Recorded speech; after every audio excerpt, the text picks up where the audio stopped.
Forever Bristol City podcast. What a week. What an absolute week. Nigel's gone. Lots of reaction to that, which we're going to talk about. I'm delighted today to be joined by Ian, Mark, and Les. We're going to go through the match action, speculate on managerial talk, some of the things that have been said by the hierarchy. For what it's worth, I thought yesterday it was a little bit mooted, the Nigel Pearson gone protest, few chances towards the end of the game, but the hierarchy got off lightly there. But 3 points does make a difference, doesn't it? There we go. As we usually do, thoughts on the team. I'll start with you, Ian. Four changes. No. Dave Rennie's gone, and then 4 players who've been out injured come back. Were you surprised at that lineup? I was surprised to see Matty James out there. I wasn't surprised to see the lineup itself, and good to have all those players back. For me, yesterday, the positives were 3 points and a clean sheet. We had 65% possession, and for once, when we've had a lot more possession, we won. 7 shots on target. We were shooting more from outside the box. We did pass the ball forward more times. We passed the ball forward 400 times.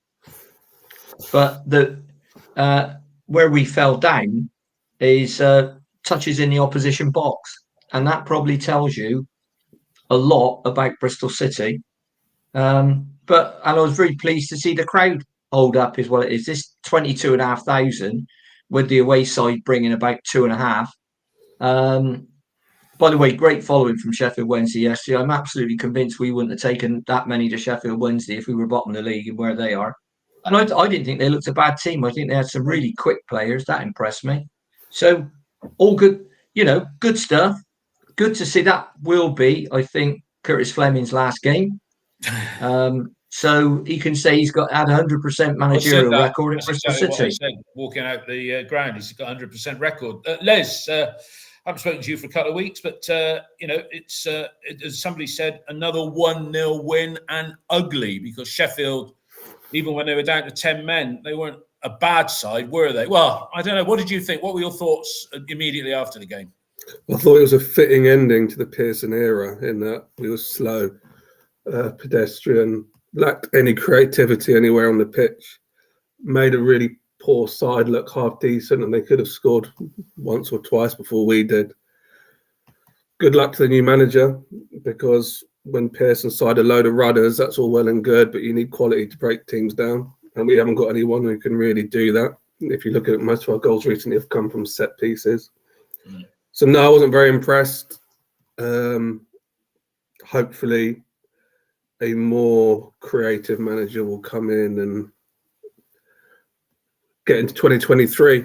I think this Pearson loving, I mean, he did a lot of good work behind the scenes, as we know, but on the pitch, I've seen nothing over the last 2.5 years to say, to really get this kind of this. So glad it's not just me. I think the thing is, a couple of people on social media were commenting about the marvellous moments we've had with Nigel. And I have to say, okay, there's been 1 or 2 good games, but I was struggling to think. I mean, even under Lee, you can talk about the Man United Cup run, but, it's been dull. What were your thoughts on the final whistle, Mark? I mean, the guys have said it's a win, it's a clean sheet. What did you think? I think, if you look at the game, it's very counterproductive for the board, because they had the narrative talking about Nigel Pearson's dismissal, because obviously there's an NDA in place and he can't talk from his point of view because he's gagged. The board have talked up the quality of the squad. That game completely exposed, as usual, the deficiency of the squad, and that we were not good enough to challenge at the top of the table. A team that played with fear in the opposition penalty box, not passing the ball enough in the box and having shooting chances, hitting those low passes, somebody throwing themselves at the ball, getting ahead of the ball, getting goal side of defenders. Couldn't compete with a physical Sheffield Wednesday team who continually played themselves out of cul-de-sacs. I counted numerous times they were in the corner of the pitch with 3 City players on them, and they played their way up the pitch quite easily.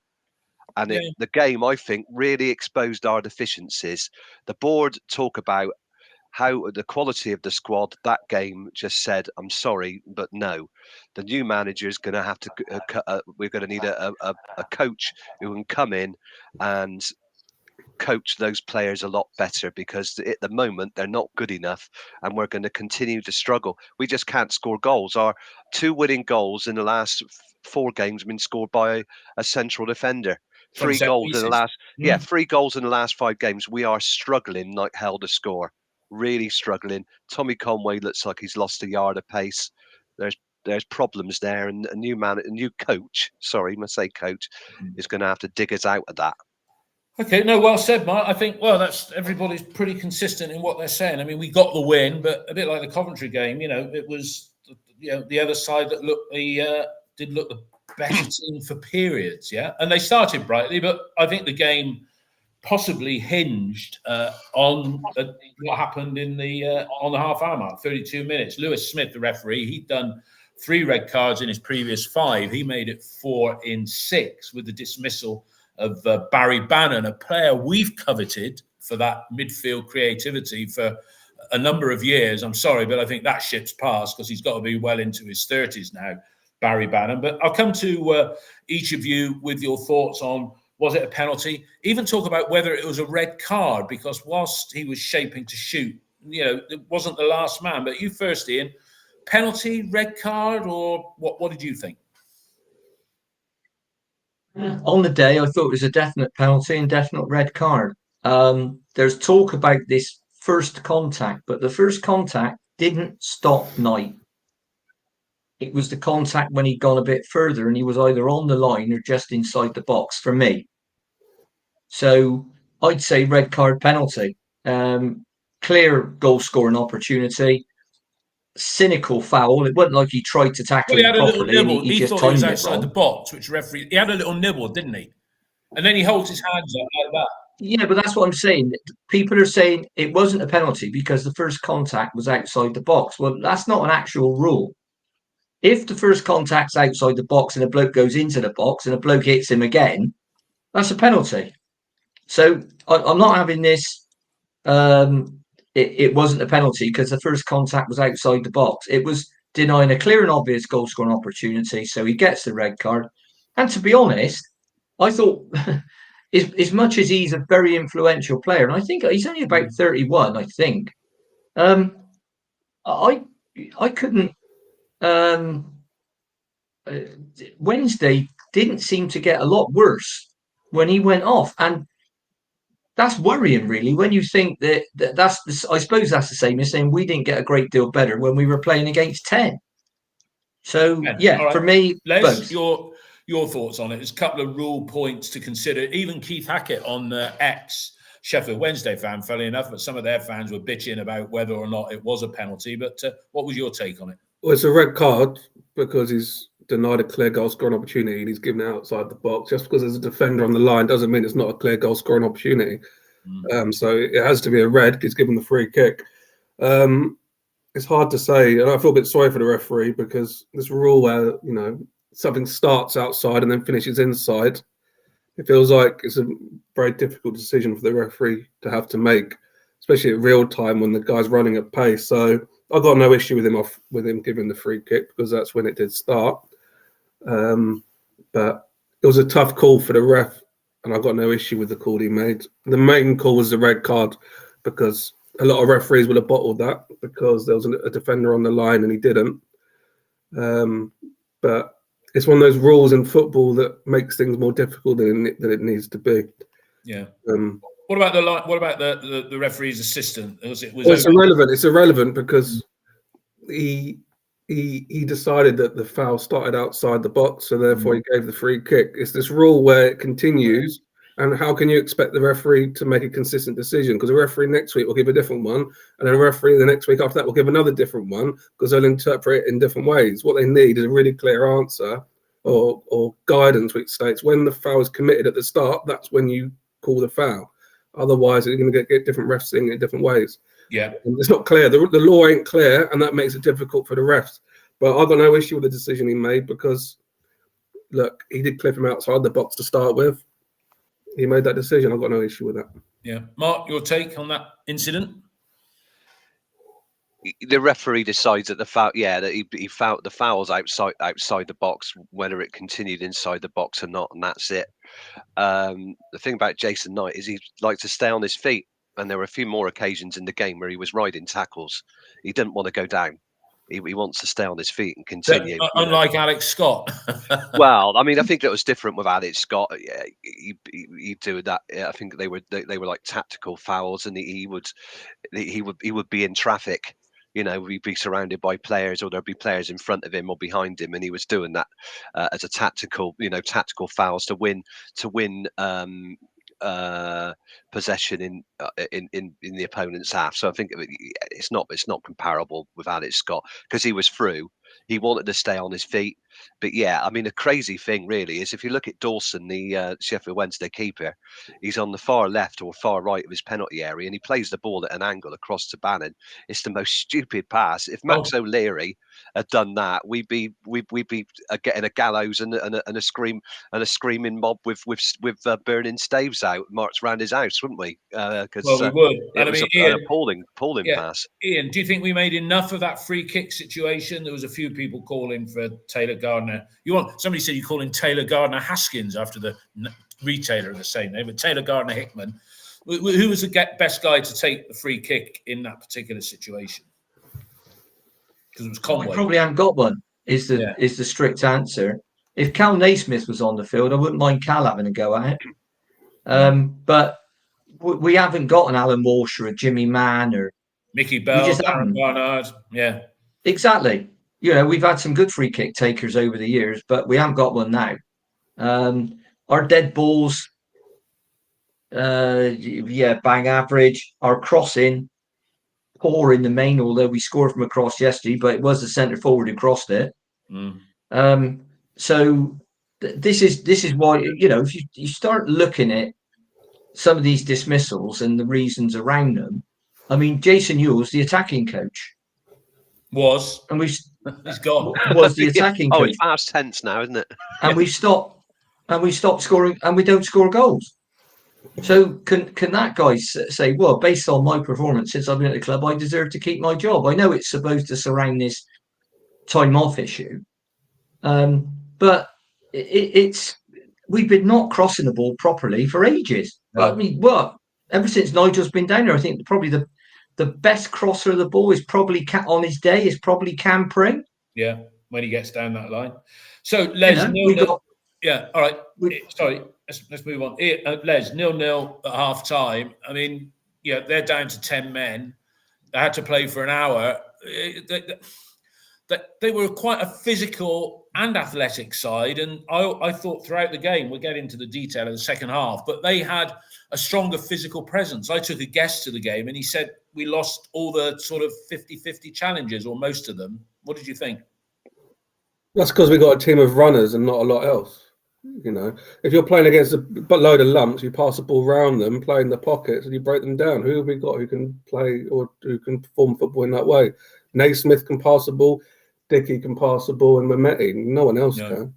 So then you just run. You're running up against big lumps who are going to outmuscle you. So, you know, like I said earlier, Pearson has put a team together of players who can run. When you're playing at home against teams who sit in and play on the break, you need more than that. So we played into their hands, really, and we didn't have the quality to break them down, which has been the case for months. Mark, three substitutions on the hour, Mark, and I guess they were to give some of the recovering players, certainly in Tanner and Viner's case, just give them an hour and then rest them. No game this midweek, but 3 in a row. Andy Weimann taken off. I mean, I'm sorry, I bang on about Weimann. You know, he can't dine out on that 21-22 season, but the timing of the subs and who came off and Weimann's performance. What did you think about that, Mark? Again, lost in the 4-2-3-1. I think he's got to contribute more to the game. Perhaps, he's going to be dropping deep. He would be better as a centre forward. I mean, this 4-2-3-1 is just ridiculous when we haven't got a player capable of holding the ball up at all. It's a complete waste of time. Just players lose the ball. But that Weimann is just ineffectual is probably a very diplomatic way of putting it. He's a finisher, but he's not in a position to finish. Perhaps there aren't crosses coming in. He's not in those positions. Does he need to get in those positions? Just playing give and goes with players, and when we need to be bolder and more aggressive in their opponent's penalty area, possibly that's up to him. But I think that switch, whether it's in his head, whether it's his ability, he's basically edging right out the door. His contract's up, and he's not worth a new one on this form. And football's brutal, but that's the way it is. I'm sorry, Andy, but I've just got to say, because we get hammered for facts. Barry Bannon's 30. He's 33. He'll be 34.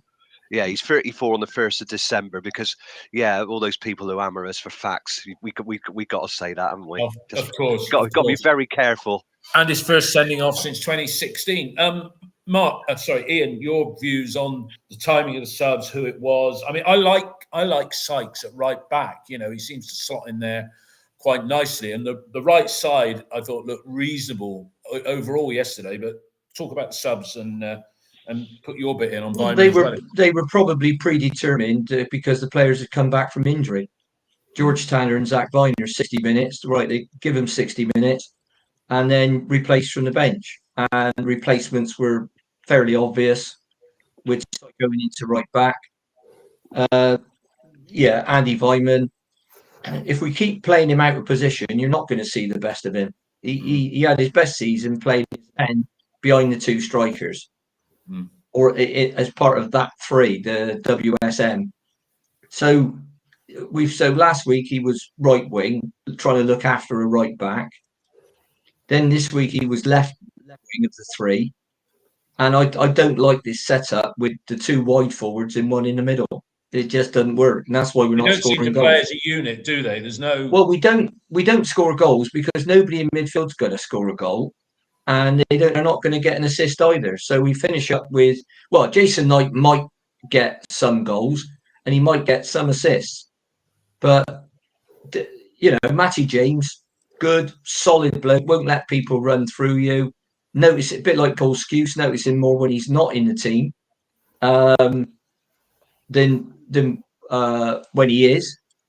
But he's not going to put a lot of pace on you in transition because he'll pick the ball up, and the number of times we slid it backwards or sideways yesterday, and that's not something that suddenly happened yesterday. We've been doing that for the last 2.5 years. Yeah. So, for me, substitutes were all fine. I think we could have probably done with getting Cornick on for Conway a bit earlier because, Tommy couldn't outpace Diaby at centre-back. And Diaby was a bigger, stronger guy, so I get that Tommy's not going to do him in the air or muscle him out the way in the way that Semenyo used to.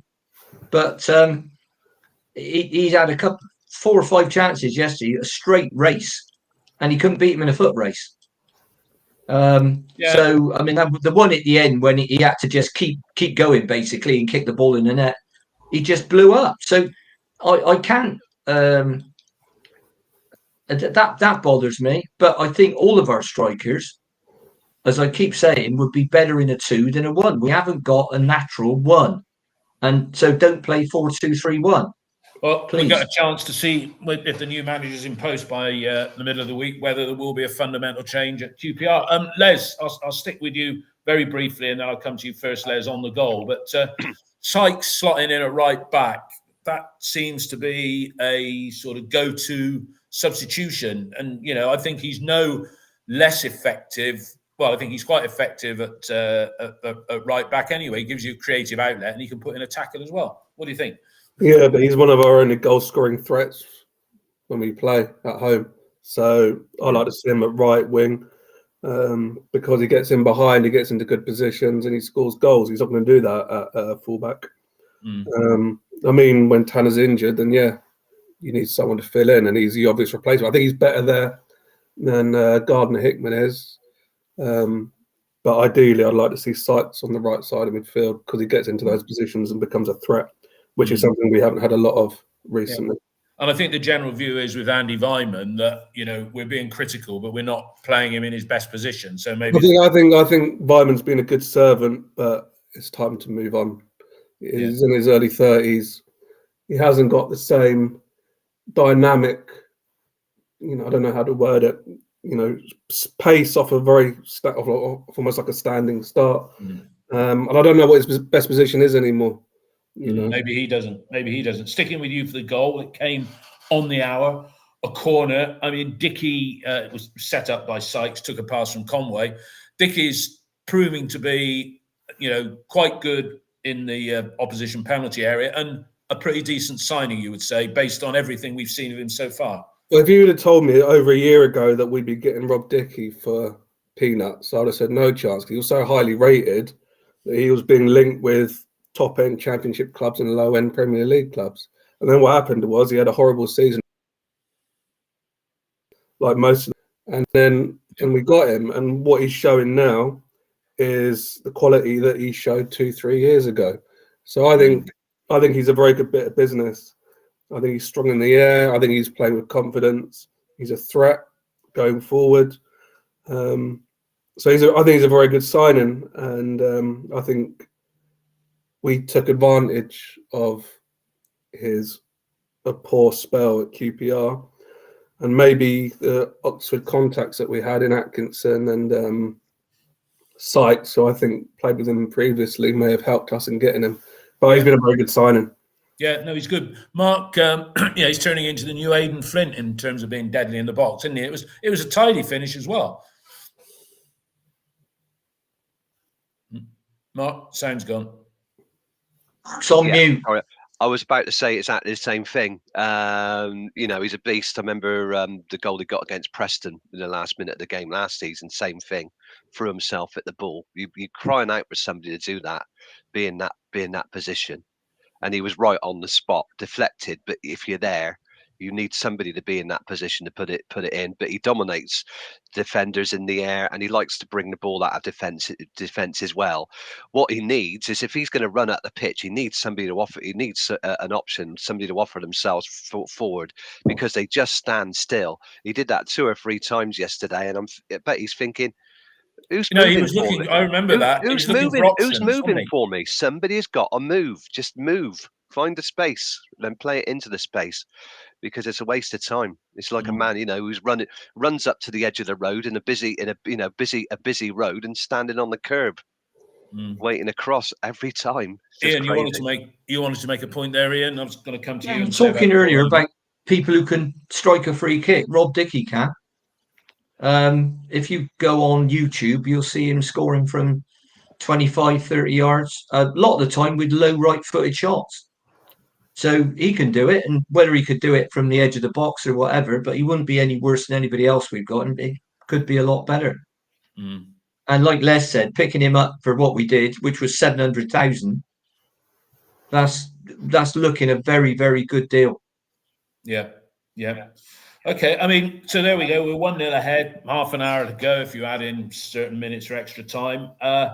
I wasn't counting, but I went, as I say, with a good friend of mine to the game yesterday, and he was counting, and there was about, I'll say 30, that's being conservative, 30 passes at one stage in the second half where we were just knocking the ball around. It culminated with first Tommy Conway, then Sam Bell hitting the post. I mean, you know, we had the possession yesterday, Les, and that was a golden opportunity.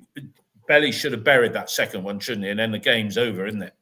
Yeah, but he's playing without any confidence.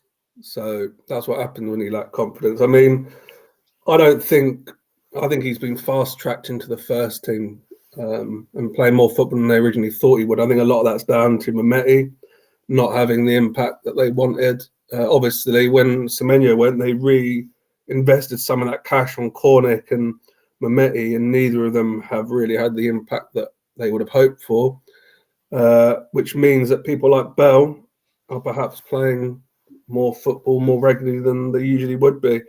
I mean, you should have scored, but when you're lacking confidence, that's what happens. And we are weak on that left-hand side, whether it's Mehmeti, whether it's Weimann, whether it's Bell. I think that's an area that we need to look to strengthen. I'm not sure we will, because we're obviously being careful with what with the money we're spending. But he's a kid, he's a youth player, so he gets less stick than others would. He works hard, but over the last few months, I've seen nothing to suggest that he's ready to play regular football at this level. That's interesting. Mark, what was your take on that? Did you count the passes? Because we did have, unusually for us, in fact, our stats yesterday pretty good. 65, only one goal, 65% possession, 17 shots, 7 on target. And, you know, those two, do they count on target when they hit the post mark or not? No, they don't. No. So there we go. But, you know, that game's out of sight at 2-0 when they're down to 10 men, isn't it? Yeah, I don't think it matters about the number of passes. It's how you open the teams up. That's the idea, isn't it? You're trying to find angles. Yeah. It was one of the better passes that opened up Tommy, because the ball was hit into the middle of the penalty area. Yeah. Tommy's shot is actually a good shot because the ball's behind him and he manages. The keeper's actually watching it. He stood upright and he's watching the ball hit the post because he can't get to it. But Sam, he's right in front of the goal. He just has to hit the ball cleanly into the back of the net. And he should score. Basically, it's open goal, open chance, and he doesn't hit it with any power. I think he tries to put it in the far side of the goal, and it hits the post. It's a bad miss, but it was a good move, and it was, like I said, we don't do that enough. The ball was hit from the edge of, just outside the D, into somebody in the box. Now, I'd like to have seen that more, you know, just a give and go to somebody with their back to goal, because if somebody challenges you in that position, they could have given away a penalty. If they come through the back of a player, just take a chance, play a wall pass to somebody and then hit through the ball. We hardly saw that. If you look at the touches in the opposition box, I think they're about 21 each, or we had 21 and they had 20, and the game was a lot closer. I'm not. I mean, people are saying we should have hammered Sheffield Wednesday. I'm not saying we should, because in terms of ability, I think they were very close. It was 17 they had 24, despite having 35% possession. Yeah, I mean, and the other thing I think, just aside, at half-time, just after half-time roll, now there's a German manager who's just been appointed, 34 years old, first managerial job. Coached with a German national team. He's been assistant a few, but he's only 34 years old. I'm sure he looked at his players and he told them to go out and win the game. He said, we can win this. And they went out in the first 10 minutes in that half and played like they had 11. They don't worry about how many players you've got. Just go out there and win it. And that's what they went to do. They sized us up and they said, you can beat this lot. Yeah, seriously, Ian, you can go out and beat him. Good point, Ian. Les, Luke, we can't talk about Cornick yesterday because he only got 93 minutes. And the last couple of months, the impact sub has always been, it seems, Ephraim Yeboah. Didn't get on the pitch yesterday. But what did you think of Mehmeti? Got a good half hour, and Les has said he hasn't really done enough. Do you think there could be a renaissance for Mehmeti under a new boss, or do you think he's just lacking the physicality and the step-ups too much for him? You'd certainly hope so, wouldn't you? Because we spent decent money on him. I look at him in Cornick and I think, why? Why did we bring him to the club? At a cost of about £1 million. So I don't understand who. I don't really see why you have a player like Mehmeti and then try and change him into a bit of a robot that comes back, covers the full back and things like that. But that was a sort of that's the sort of, I think, manager Pearson was, that he wanted that work rate above all else. I mean, he said, I want to sign a Maverick. When he came, I think, for me, Mehmeti looked a better player when he first came here than he looks now. Yeah, the So a Sunderland new game, coach, Sunderland away, was his best performance, which was his first, wasn't it? Yeah. well, if you look at a new coach might revitalise him. We've seen that before with players. So yeah, please God, they do. But I still think there are fundamentals there. For example, we need to play with two strikers, and that doesn't need to be 4-4-2. It doesn't need to be 3-5-2. It could be a 4-3-1-2.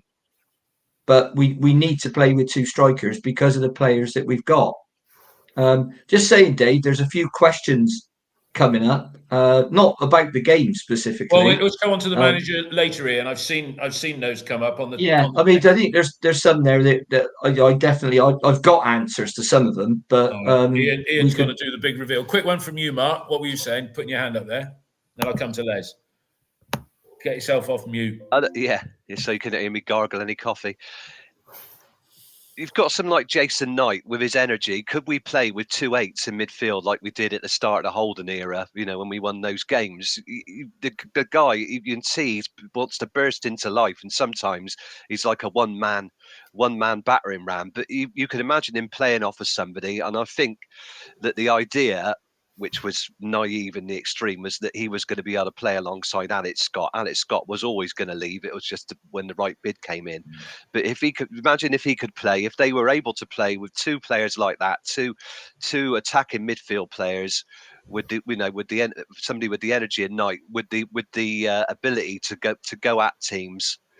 As long as we got a creative player in there, and slightly, is there a formation of 4-2-2-2 type thing? But we don't want to talk about formation. I just want to wrap up on the game, and I'm going to finish on the game. Well, and all of you really. I mean, we're winning 1-0, but typical against 10 men. Les, we saw the good and the bad of Max O'Leary yesterday, didn't we? In the sense that some of his distribution in the first half was absolutely appalling. And then at the start of the second half, as Mark said, when Sheffield came out looking a strong side, he punched away an off a header. He got praise from Tony Thorpe, I know, in the post-match analysis on Radio Bristol, that he came and collected a couple of balls on the edge of his box. But that save, Les, that he did after, I think it was Taylor Gardner-Hickman had fouled, and it was Vaught's free kick, and Ashley Fletcher's there. That was a match-saving save without any doubt. So your thoughts on that save, and Max, championship goalkeeper, or he's a championship goalkeeper, but he's not a championship goalkeeper if you're looking to get into the top 6. So if you are a lower end side, then I think he's a perfectly good keeper. If you're a Rotherham, if you're a QPR, then yeah. But like the board have said, we're looking for promotion. And the thing with O'Leary is his reactions at point blank range are very good. The issue is other parts of his game, like those efforts from 20, 25 yards out, which he gets nowhere near. If you look at Ipswich, I mean, I don't know what happened there. If you look at Leeds with Peru, I mean, there was no pace on that shot at all. And again, 20 to 25 yards out, it beats him. And that's a problem. And if you're going to be a top goalkeeper at this level, you need a well-rounded game, and he hasn't got that. So for me, I think as a point-blank reaction shot stopper, I think he's excellent. But he's cost us too many goals recently. Even Rotherham, you could argue he should have done a lot better. So I think if we're going for the top 6, like the board say we are, then unfortunately we need to upgrade in that area. Yeah. Okay. Mark, do you concur with that? Despite those saves yesterday, Les has picked up, Les points 100% right when you look at those goals, the way he's highlighted them. But what do you think? He's prone in virtually every game to put us under pressure with a loose pass. The one against Plymouth cost us a few games from Zach Viner and put our form back because he had to overextend his knee. I mean, yeah, he did one in the first half. It's just too loose passing, and yeah, he's prone to getting beaten from long distance with the ball close to him.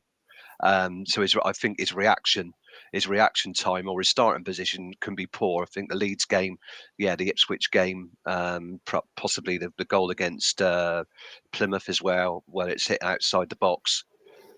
Yeah, he's got to be quicker. So. Okay. No. Yeah, I mean, he does make. I mean, lots of championship goalkeepers. I mean, goalkeepers at that level will make good reaction saves. But Yeah. your all-round game, be a great goalkeeper. Your all-round game's got to be great, one-on-one. Obviously, you've got to be brave in taking crosses. You've got to be able to catch the ball, dive at players' feet. But now your distribution, because teams play a lot of the high line, your distribution's got to be better.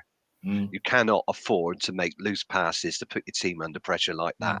No. So I think if we had a strong enough number two, possibly a new boss might say, well, look, I'm looking at the failings or the weaknesses of this person. Have I got strong enough person, to come in and challenge him? We haven't at the moment. So Max has got lots of good points, but he's got lots of he's got lots of weaknesses as well. Ian, if the nest egg is going to be cracked in January under the new man, and I get a sneaky feeling that it probably is going to be, yeah, it will be. Is that something on the shopping list, an upgrade? Because I mean, do you take a Premier League? What do you think? You can't say we need two players for every position and then not have two players for every position. And we haven't got, we haven't got a Dan Bentley that's competing with Matt. It needs to be that level of competition. So, yeah, absolutely, that's what we need. And we've then got the problem that we've got too many goalkeepers. We've got 4 now. We've got a 27-man first team squad. 4 goalies. With 4 goalies, one of whom's injured. Yeah. So unless one of the other lads is as good as Matt's, potentially better, and I'm talking about Badgett, Wells Richards, or even the guy Lewis Thomas they brought in from Forest Green, who apparently had a brilliant game for the under-21s. And I know people say, well, it's the under-21s, but if you're making world-class saves, they're world-class saves, whether you're playing for the under-21s, the under-16s, or the first team. So, and he played, a fair number of games for Forest Green. So he's probably, my guess would be the second best keeper down there. But we can't go out and loan an emergency one because Badgett's played the equivalent of the league games you need to have to qualify to bring in an emergency loan. But we need competition in every place. And it's like when we talk about right back, everybody's forgotten Ross McCrory. Yeah. And he was brought in to play attacking right back. So, that's something else that the injury situation has robbed us of. Okay. All right. Les, Ian and I have talked to death about the departure of Nigel. We were doing it live at 3:30 on Sunday. I tried to get hold of you, Mark. I don't know where you were, but Killers of the Flower Moon. I was watching. Let's have a quick word from Les about the events of Pearson going. I don't think you're a member of the so-called, not us saying it, so-called cult of Nige, but were you surprised at it, the timing of it? What were your thoughts? I think the club deserve a lot of credit for making the decision.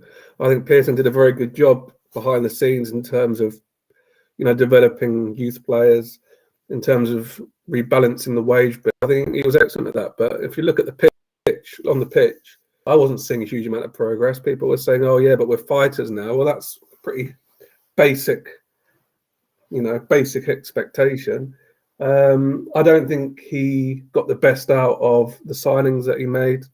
I thought it was dull. I thought it was not particularly enticing to go and watch.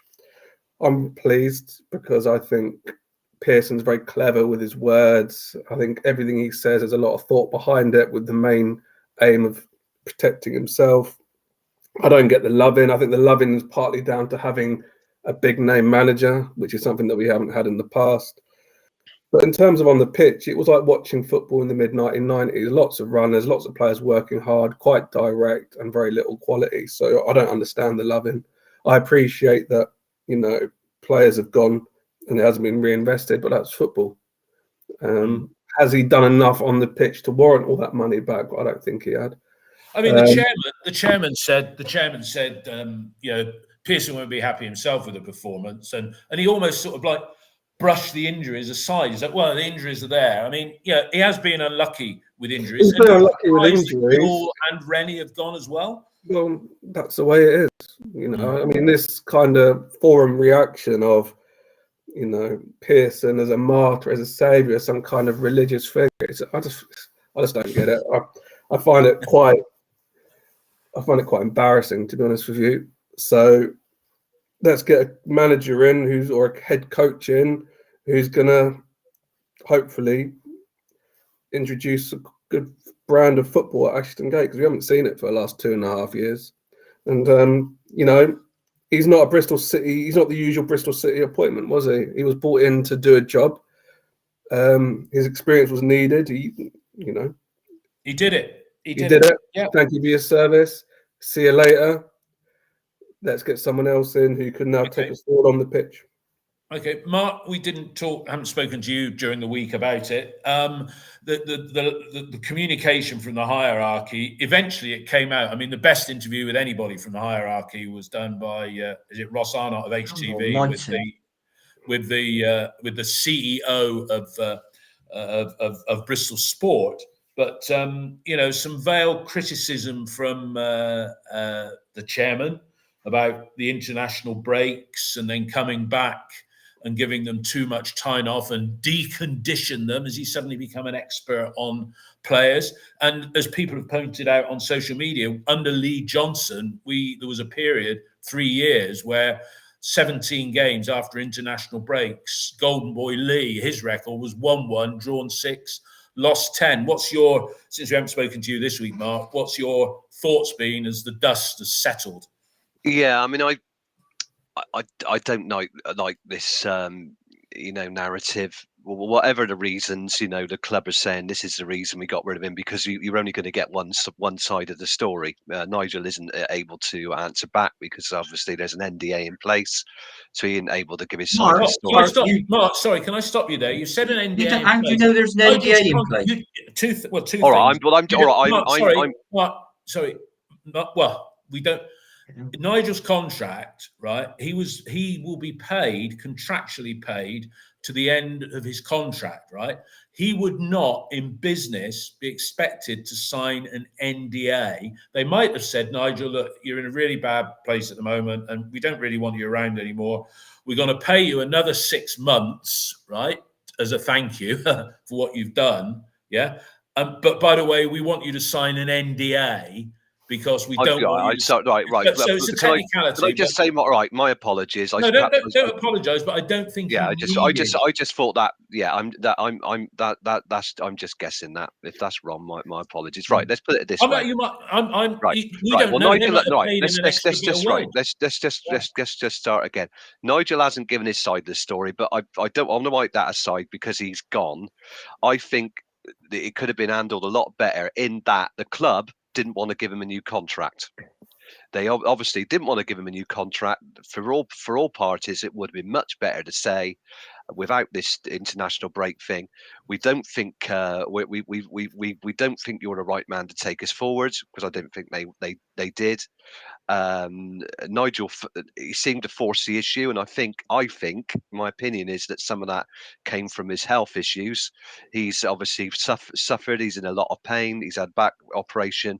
He had neurological issues, which hopefully will be sorted out, and we wish him the best of health, because for anybody, you want people to have good health, and he's got a lot of health issues now that need sorting out. The club obviously didn't think that he was the right man to take them forward. It'd been better for all parties to say, Nigel, this can't carry on. You want a new contract. We don't want to give you one. We don't think you're the right man. Let's just settle up now. Let's just agree, a mutually agreeable exit. And let's just part on good terms, rather than the manager's saying, I haven't heard from anybody. The club don't obviously in their it's their gift to talk when they like. They Lansdowne or somebody could have said, well, we don't need to talk to him. We don't need to say anything. It would have been much better for all parties if they just come out and said to him, look, Nigel, you want a new contract. We don't want to give you one. We don't think you're the right man to take us forward. We would like, we'd like you to go. And this is the package. Let's agree on a payoff. No, It would have been much nicer. I think And that's then well people put. would have respected that instead of that's just my opinion. And it didn't happen, but that's just my opinion. And I think that's fair. It would have Mark. been a nicer way. They could have said, Nigel, we're not going to give you a new contract. Your health, we want you to get well, but take leave of absence. But we don't want to renew your contract, and we're going to go out and find your replacement. In a perfect world, I think that it didn't happen, but it would have been a nicer way for it to have ended. Of course, Ian, you've been shaking your head while Mark's saying that. What's your take on it? Well, can we stop a couple of things? How do you know that conversation with Nigel didn't happen and he wasn't given the opportunity to leave by mutual consent, and he said, no chance. If you want to get rid of me, you sack me. How do you know? I don't know. I mean, it's all subjective because I don't know. So there's no point pontificating about that and NDAs. It wouldn't have been an NDA he had to sign. If anything, it would have been a compromise agreement.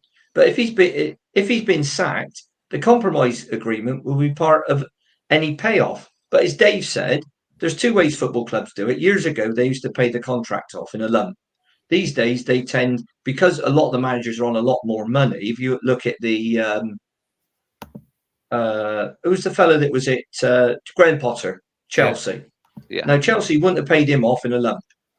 No. I guarantee that. They'll go on paying his contract till he gets another job. So he's got a real good living for the next 3 or 4 years. Yeah. Right, for doing nothing, if you will. So this other phrase is really winding me up, and I'm really sorry to say it, hierarchy. Right? If there's a problem with somebody, name them. If someone's questioning your decisions, name them. Don't talk about the hierarchy, because that could be anybody. That could be Steve, John, Gavin Marshall, anybody. Could be even Tinian. It could be even Tinian, couldn't it? It could be Brian Tinian, and you know, I've got some stuff to say on the structure later on. If you want to talk about that now, we can. But I don't think these and what John Lansdowne said wasn't veiled. He talked about people having time off in the international breaks, thought it was too much. No, it's not just him saying it. You know, perhaps other people at the club, perhaps Brian Tinian said it. Is he not entitled to have an opinion on that? Well, I think, Ian, can I just come in? John Lansdowne said it was unprecedented. Right? That means he's talked to other clubs and said, what do you do during the international break? I think the thing is, you'd have thought with the international break thing, and again, I hark back to the Lee Johnson record after the international break was crap, absolutely crap, right? Okay. But when it was said, if they had 11 days off after the game against Leicester, which was on the 7th, right? And they only had, you could imagine them after the Leicester, go away, lads, come back, report back for training on Monday the 16th. Then you got a full week of training in the lead up to the Coventry game, right? And the Coventry game, the first half hour of that, we were utter crap, right? But if they weren't coming back until the Wednesday, which is only 2 real days training, then he's right to be critical. This business about managers having to be omnipresent all the time. Steve Coppell, not a good example when he was with us, but he really used to sort of do things, turn up. All the best managers, Cloughie used to be off doing his own thing, turn up, play squash, turn up at 2:45, do his talk. So, well, Clough wasn't a tracksuit manager. He left that to others, wouldn't he? He was exactly. He was a manager. He wasn't a coach. Yeah, he didn't believe in on the training ground and the manager. So, but look, that's the big difference is Brian Clough was successful. Yeah, right. You can do what you want. You could work from home, right? If you're successful. But we have, as Les put brilliantly, we haven't been successful. We played rubbish football. We've gone 31 league games without winning back-to-back games, and people are talking like it's some sort of religious event. Yeah, yeah. You know, that's a good point. You notice that statistic. You notice that statistic as well, and unwelcome. Well, like Les, I don't get it. I really don't. If somebody can sit me down and explain it, because it seems to border on two things. Number one, he hasn't had any money. Well, that's absolute nonsense. He has had money and he has signed players. He signed 23 players, for God's sake. So can we stop that? first if we don't do anything else. And I'll say, well, I'll come on to the structure and all that. And I've got that from impeccable sources, and I can talk about that then if you want. But let's just stop this thing about the hierarchy. Who did it? Who said it, Nigel? Was it John Lansdowne? Who was it? Well, can I just say something? Just to finish what I said. I'd like things to end nicely. Perhaps that comes perhaps from a very naive viewpoint. I like things to be done all tied up, loose ends, and it didn't work like that. So what was ever said, I would rather that the dirty linen wasn't aired. Let's just put it that way. I'd rather the dirty linen wasn't aired in public, and that they sorted it out and he went. All right, and they didn't want him. That was it. But that's that's my opinion. But that's how I liked it to end. Yeah, but that takes two people. That takes two sides to agree something. It's not being handled. No, fair enough. Being handled great. But whoever was at fault, whatever, it didn't end well, and it didn't need to. And I think perhaps that's very naive. Fans, perhaps, the anti-hierarchy of the fans, the agenda of the fans, is a feeling that we should have spent more of the Scott money. As I said on Radio Bristol on Friday night, if in that window, nobody expected him to spend the money that Mark Robbins did out of the Gockeries and Hamer sale. But if he'd gone out and bought a couple more players of the quality of Jason Knight, the squad wouldn't have been as threadbare. So the fans are directing their anger against the Lansdownes because they have to direct it. The fans are directing their anger. Okay, they're saying Nigel can't say that Nigel wanted new players. The board have stopped Nigel from investing. So it's the board's fault because the money was there. They could have invested some of the Scott money. They could have, and he's been Nigel's had his hands. Yeah, Nigel's had his hands tied. It's the board's fault. Like every other championship manager does to a point, except the playoff ones. Les, but that's the feeling of fans, isn't it? Les, some fans. Les, you put your hand up there. Well, I think a lot of the reason why fans are so behind Pearson is because of what he did at Leicester, but that was a long time ago, and he hasn't done that everywhere he's been. So when he was employed, I was a bit worried that we were going to get the Pearson. It was at Derby or in Belgium where he did nothing. I mean, he did nothing at all. And the reality is, I think we probably got something in the middle, in that he did a good job behind the scenes, but not necessarily on the pitch. But he was like the interviews that John Lansdowne said, or it was the other guy. He's had 2.5 years. He's the second longest serving manager in the championship, so he's been given the time. But I think the fan base are just not used to having a manager who has a proven track record. But the problem is, it was a long time ago, and I think football has moved on a bit, and I think he was found out on the pitch, and I think there was a lack of playing style, and we were poor at home pretty much the whole time he was there. So thanks for your service. See you later. Goodbye. And just could have been handled a bit better. All right, so we've had a frenzy this week as to who the next person's going to be. It started off with John Eustace, and then Friday the frenzy got even worse because Frank Lampard was allegedly interviewed in Bath and seen with Christine Bleakley, or whatever her name is, in Milsom Street. There were photographs. There was even somebody using an old picture of Frank Ashton Gate yesterday because he doesn't look that young now. Ian, and then Liam Manning's been mentioned, Luke Williams. Those are the sort of names. But Ian, and I don't want to talk about structure today because I think if we talk about structure today, it will be speculation. I think who we sign, and we're going to have a broadcast. Let me finish. We're going to have a broadcast as soon as new managers announced. We will do a new manager special episode. But Ian, you're going to reveal what you think is going to happen in the next 48 hours. Okay, couple of things, and this is information from really good sources. So it's not Frank Lampard. The manager will be announced on Monday, and told by once again an impeccable source. The fans are going to be really excited by it. So I've got a sneaking feeling, because John Lansdowne said a lot of the speculation has been wide of the mark.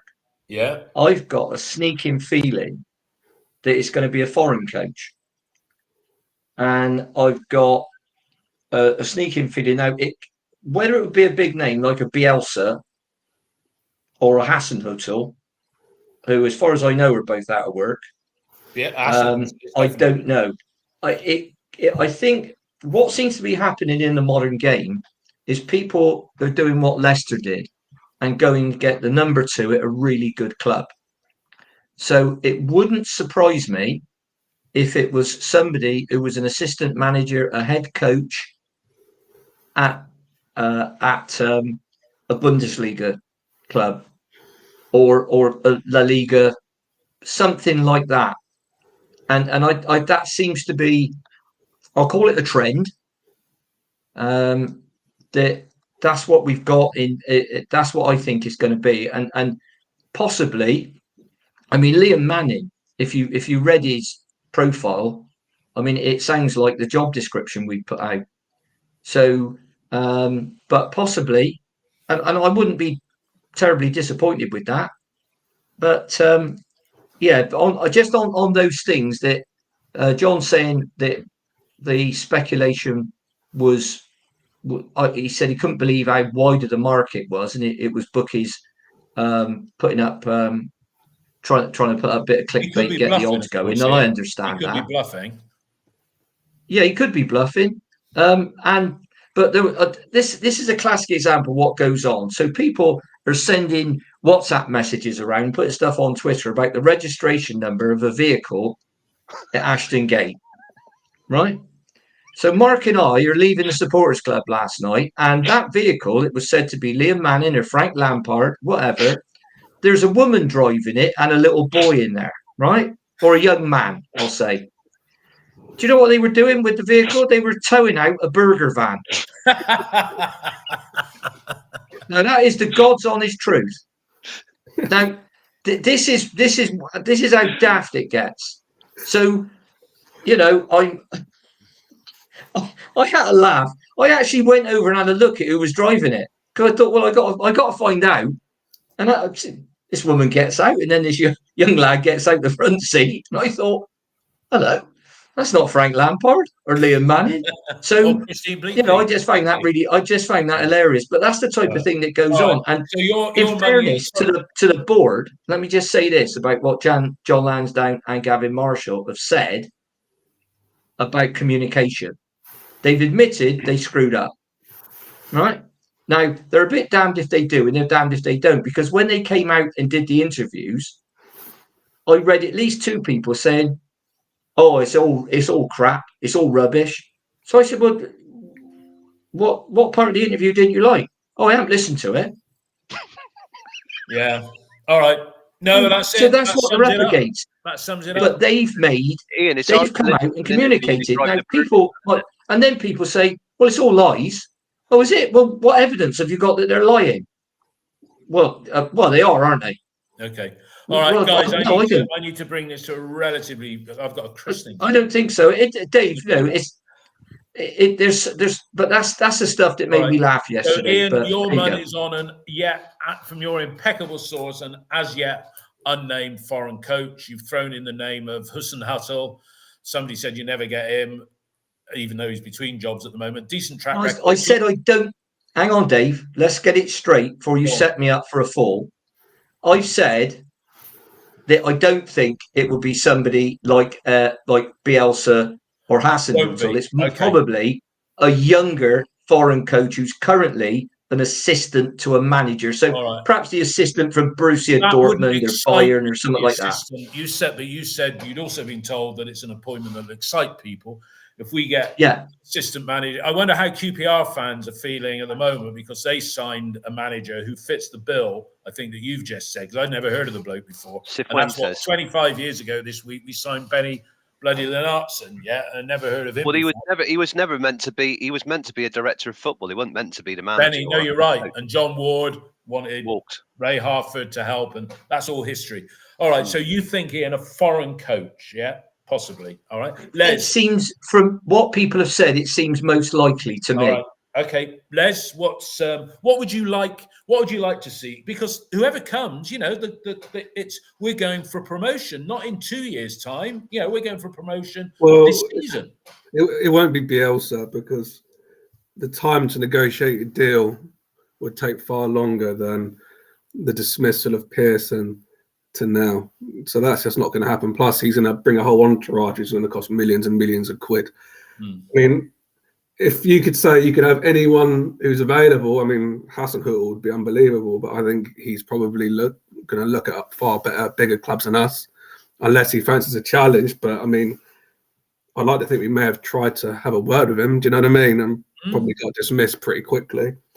I've got no issue with a foreign coach at all. I get the impression it probably will be, because if it's happening on Monday or Tuesday, then the likes of Manning and all that. I mean, well, Oxford must have been playing yesterday. There just isn't the time to get that deal done. Or you'd expect the deal to already be done, because, like Ian said, it's going to be a very exciting person. That's, that means something's already done. And if you look online, there doesn't seem to be any concrete links from anywhere. No. Which tells me that perhaps it is a foreign coach, because would it have leaked out if it was? Maybe one of us. You don't live locally, Les, but maybe one of us should be up at Bristol Airport now, because where are flights coming into Bristol Airport in the next 24 hours? Loads of places, isn't it, really? It would be a very un-Lansdowne thing to do, but that's the way football's going, isn't it? Young, hungry coaches like Farke. He was a number 2 at Dortmund, went to Norwich, got them promoted. Wagner was the same, wasn't he? He was at Dortmund, wasn't he? Went to Huddersfield. I just want a coach who comes in and first instills some confidence in the players, coaches them better on the pitch. We want winning football before we can start talking about a style of football. We need to win games, be competitive, win games. Be good at home, because most fans watch home games rather than go away. And I think at the moment we're just a decent counter-attacking side, but we play with a lot of fear, and somebody's got to lift that and get the maximum out of those young players. But I don't think the squad is good enough to compete at the top end of the table. So you could see a lot of players traded, but we just want to see the team start to win games, be competing at the right end of the league, and put a smile back on the fans' faces, because we've had 5 years. We've had 5 years of dirge. Let's put it that way. Well, it's a bit longer than that. I mean, it's 6 years since the cup run and that golden half a season under Lee Johnson. That was the best squad. He had a limited squad, and he got the best out of limited resources with decent football, a decent cup run, and then basically it's all gone a bit downhill since spring of 2018. There's been the odd sparkling game in there, but we've been tied up with COVID. Even Johnson's last season in charge, before the season stopped with COVID, which is 19-20, we were still in with a shout at the playoffs of that season, although when the lads came back, it was disaster, which led to Lee Johnson's demise, and then the Holden debacle, and then 2.5 years of Nigel Pearson, who we've had moments. Yeah, we have. I think we say Nigel. We wish him the best. We wish him his health gets back, because there's nothing worse than having a health issue. We wish him his best for the future. He'll get a great reception when he comes back, because I'm sure he's going to continue in football. And as they say, we thank you for your service. And he has put the club. It is in a better place as a result of him being here than it was beforehand. And it's just a little bit of a shame that it ended in the way that it has done. And that's probably both parties haven't helped themselves on there. But look, we'll be back. We'll definitely be back reviewing the QPR game, but we're gonna have a special episode this week. But I say I need to bring it to a close now. Ian, Mark and Les, thanks for your support today, and everybody who continues to listen. Record audience today, listening, watching live on YouTube. So thanks for that. And we'll see you all again very, very soon. Goodbye.